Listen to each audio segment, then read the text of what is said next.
A quick story about how I almost lost my father and my son in the same weekend to the flu. Back in 2017, my son Cody, who was about 10 years old at the time, had come down with the typical flu symptoms. Friday night, he was having a fever, headache, body aches, cough. Sunday night, he was complaining about his legs hurting. He was kind of crying a little bit about it. I took him into bed and said, if it's still bothering you in the morning, let me know. Sure enough, Monday morning, Cody crawls into our bedroom. He couldn't even stand up at this point. I'm like, what is going on with you? Why are you not standing up? And he kept saying, my legs hurt. Being the naive parent, I guess, in this situation, my husband and I were like, okay, you need to kind of stretch him out, stand up. Maybe you've got like cramps or growing pains. We decided to keep him home from school. He was kind of wobbling around, almost like an elderly person. I will insert a video here about how he looked when he was walking. We had him kind of just pacing the house, keeping an eye on him, trying to figure out what was going on at this point.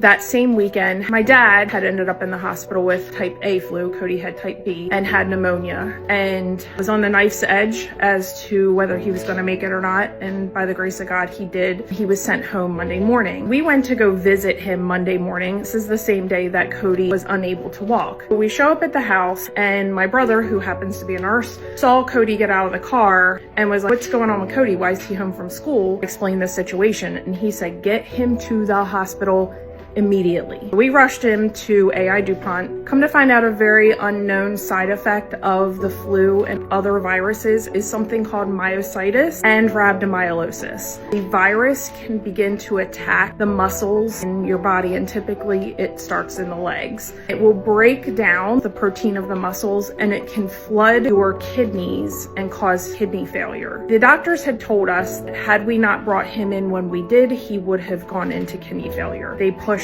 a ton of IV fluids, continued to keep an eye on him, and they had considered admitting him but decided that he was okay to go home. The doctor explained to us that the pain Cody was feeling would have been equivalent to him like running like 100 miles that day. For his recovery, it was just pushing lots of fluids in order to flush out these proteins. He made a full recovery in a matter of a couple weeks, but he had to stay home from school for about a week to allow his muscles to heal. I'm sure our nurses and doctors know all about this, but I do feel that it is not well enough known that these things can happen. And these are side effects from viruses such as the flu. I had posted this on Facebook back in 2017 and shared our story. Within a year, I had 2 friends, both of their children came down with rhabdomyolysis after having the flu. So this isn't that uncommon, but I do think it's uncommon knowledge. But if your child is complaining about leg pain, especially during or following a sickness such as the flu,